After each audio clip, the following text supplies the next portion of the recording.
63. Looking backward.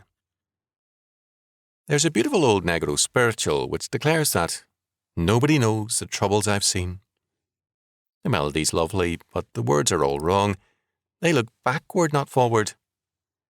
The man geared for defeat looks backward and remembers his troubles. The Israelites in the desert were unwilling to face the problems of freedom and looked backward to Egypt and wept. Numbers 11, 4 and 5. I've heard many a person complain, "Why did these things happen to me?" as they give a long recital of past and present troubles. Trying to get them to meet their present problems and tomorrow's responsibilities is next to impossible. They're too intent on looking backward. I recall vividly one woman who wept endlessly because her husband was continually unhappy with her. And why was he unhappy with her? Well, there were never clean shirts for him to wear to work, nor meals when he came home.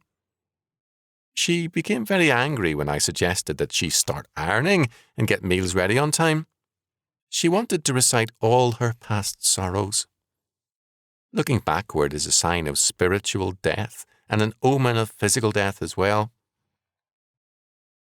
When the elderly begin to fade away, their memory of the past is often sharp and their memory of the present poor because they are losing their hold on life.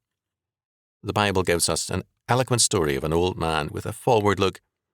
Caleb in Kadesh Barnea was the man who, with Joshua, was ready to look forward to victory.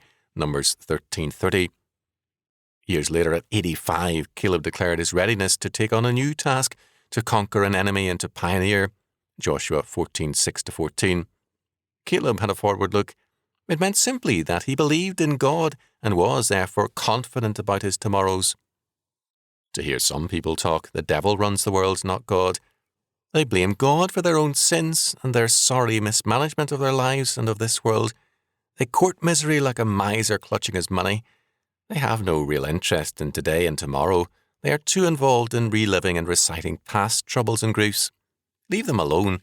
Let the dead bury the dead. We have a life to live and a work to reclaim for the Lord.